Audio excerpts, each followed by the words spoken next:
কিন্তু আমার ফেলানির বিচারটা যখন শেখ হাসিনা ছিল, উনি কিন্তু করতে পারতো, কিন্তু উনি করে নাই।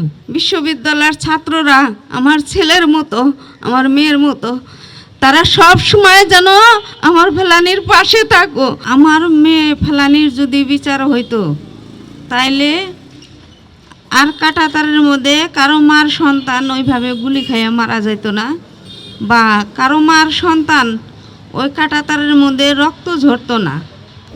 কিন্তু আমার ফেলানির বিচারটা যখন শেখ হাসিনা ছিল, উনি কিন্তু করতে পারতো, কিন্তু উনি করে নাই। কেন? উনি ভারতের সাথে ওনার বন্দোবস্ত ছিল। কিন্তু এখন আশা করি যে সরকারি আসুক, উনি যেন আমার ফেলানির বিচারটা যেন করে।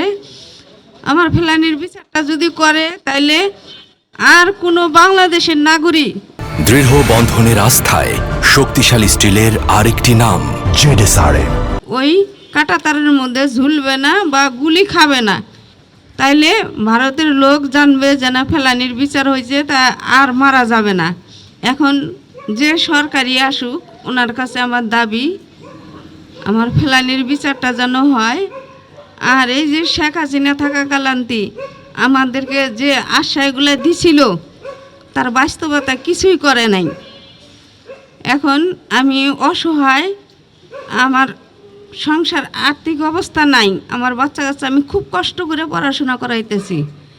কিন্তু যে সরকারি আসুক, ও সরকার যেন আমার বাচ্চা কাচ্চার দায়িত্ব নেয়। ওনারা যে পদে যোগ্যতা হিসাবে যাক, ওনারা যেন সহযোগিতা করে, ওনারা যেন আমার পাশে থাকে, এটাই আমার সরকারের কাছে দাবি।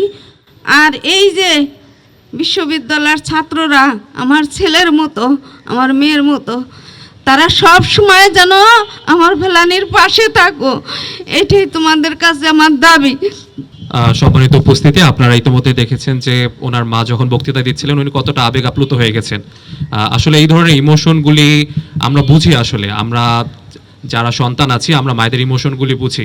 উনি যে বিষয়গুলি এখানে এনেছেন, যে দীর্ঘসূত্রিতার পেছনে ফ্যাসিস্ট এবং খুনি হাসিনার একটা ভারত প্রীতি ছিল, এবং উনি এটাও দাবি জানিয়েছেন যে এখন যে ইন্টারিম গভর্নমেন্ট আছে এবং এরপরে যারা ক্ষমতায় আসবেন তাদের মাধ্যমে যেন এই যে ফেলানি খাতুনের পরিবার আছে তারা সুষ্ঠু বিচার পায়, এবং তাদের পরিবারের যে এখন যে একটা আর্থিক অসচ্ছলতার মধ্য দিয়ে যাচ্ছে, যার মাধ্যমে তাদের পারিবারিক সন্তানাদিদের পরিবারের পড়াশোনা চালাতে অনেক কষ্ট হচ্ছে, সেই বিষয়ে উনি আমাদের সরকারের এবং পুরো আগামী সরকারের দৃষ্টি আকর্ষণ করেছেন। প্রিয় উপস্থিতি, আমাদের প্রোগ্রামের উদ্বোধনী ইতিমধ্যে ঘোষণা হয়ে গেছে। এই পর্যায়ে আমরা একটা স্বাগত বক্তব্যে যাব।